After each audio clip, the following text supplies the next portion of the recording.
মাত্র 1 কাপ গুঁড়া দুধ আর ঘরে থাকা অল্প কিছু উপকরণ দিয়ে আপনারা বানিয়ে ফেলতে পারবেন এরকম ঘন ক্রিমি রসমালাই, যেটা খেতে অসম্ভব রকম মজা। এ যদি মাত্র আধা ঘন্টার মতো টাইম থাকে তাহলে কিন্তু আপনারা এই রসমালাইটা চট করে বানিয়ে ঝট করে খেয়ে ফেলতে পারবেন। আর এইটা নো ফেল একটা রেসিপি, কারণ এই রেসিপিতে আমি সমস্ত প্রকার টিপস এন্ড ট্রিক্স দেবো একদম পারফেক্ট রসমালাই বানানোর জন্য।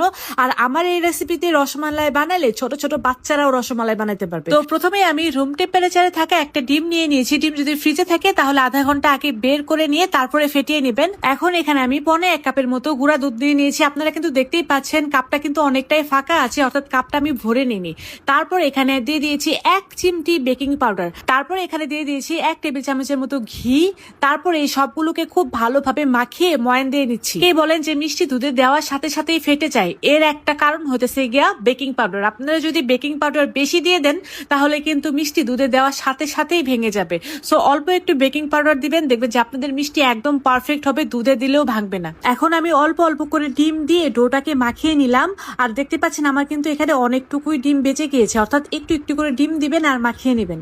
তারপরে হাতের ভেতরে একটু ঘি মাখিয়ে নিয়ে এরকম ছোট ছোট রসমালাইয়ের শেপ দিয়ে নিচ্ছি। আর দেখতে পাচ্ছেন এটা কিন্তু অনেক ছোট ছোট শেপ দিচ্ছি আমি, কারণ এটা দুধে দেওয়ার পরে অনেকটাই ফুলে যাবে। প্রায় অনেকগুলাই এরকম ছোট ছোট বল বানিয়ে নিয়েছি। আর এগুলো কিন্তু অনেক কিউট দেখতে, তাই না? যাই হোক, এখানে আমি নিয়ে নিচ্ছি প্রায় 3 কাপের মতো লিকুইড দুধ, সেই সাথে নিয়ে নিচ্ছি গুঁড়ো দুধ। ওই যে আমি কিন্তু 1 কাপ গুঁড়ো দুধ ভরে নিয়ে নিই, সামান্য একটু গুঁড়ো দুধ বাকি ছিল, সেটাকে এখানে দিয়ে দিয়ে পুরোপূর্ণ 1 কাপ করে দিয়েছি গুঁড়ো দুধ। আর এখন গুঁড়া দুধটাকে দুধের সাথে খুব ভালোভাবে মিশিয়ে নিয়েছি। যখন দুধের ভিতরে বলক চলে আসবে তখনই দিয়ে দিবেন মিষ্টিগুলো। তারপরে এখানে আমি প্রায় 1/2 কাপের মতো চিনি দিয়েছি। চিনি দিয়ে ঢাকনা দিয়ে এরকম ভাবে ঢেকে দিয়েছি। আর যখন এরকম ঝাঁক উঠতে লাগবে তখনই ঢাকনাটা খুলে নেবেন। এরকম ভাবে 6 থেকে 7 বার ঢাকনাটা খুলবেন আর লাগাবেন। ঝাঁক উঠলে কিন্তু দুধটা পড়ে যাওয়ার একটা সম্ভাবনা থাকে, তার জন্য কিন্তু এখানে দাঁড়িয়েই আপনাকে পুরোটা রসমালাই একদম রান্না করতে হবে।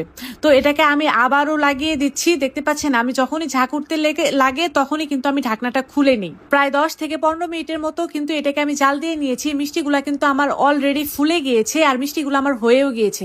এখন 1 টেবিল চামচের মতো কর্নফ্লাওয়ার একটু জর্দার রং দিয়ে পানি দিয়ে গুলিয়ে নিয়ে তারপর এই রসমালাইয়ের ভিতরে দিয়ে দিলাম, যেন দুধটা একটু ঘন দেখায়। আর দেখতে পাচ্ছেন কর্নফ্লাওয়ার দেওয়ার পরে দুধটা কতটা ঘন দেখাচ্ছে, একদম পারফেক্ট। যখন এরকম ঘন হয়ে আসবে তখনই এটাকে নামিয়ে একদম ঠান্ডা করে নেব। আর দেখেন এটা কতটা বেশি লোভনীয় লাগতেছে, এটা খেতেও কিন্তু ততটাই বেশি মজা যতটা আপনারা দেখতে পাচ্ছেন। 1 কাপ গুঁড়ো দুধ দিয়ে আমি প্রায় এখানে 1/2 কেজির মতো রসমালাই বানাইছি। আর এই রসমালাইটা এত বেশি টেস্টি ছিল যে প্রায় পুরোটা আমি খেয়ে ফেলেছিলাম।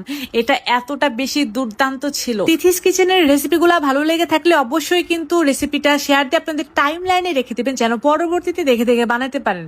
রেসিপি যদি শেয়ার না দেন তাহলে কিন্তু রেসিপি হারিয়ে যাবে, পরবর্তীতে কিন্তু দেখে দেখে বানাতে পারবেন না। সো অবশ্যই কিন্তু শেয়ার দিয়ে সেভ করে রেখে দিবেন।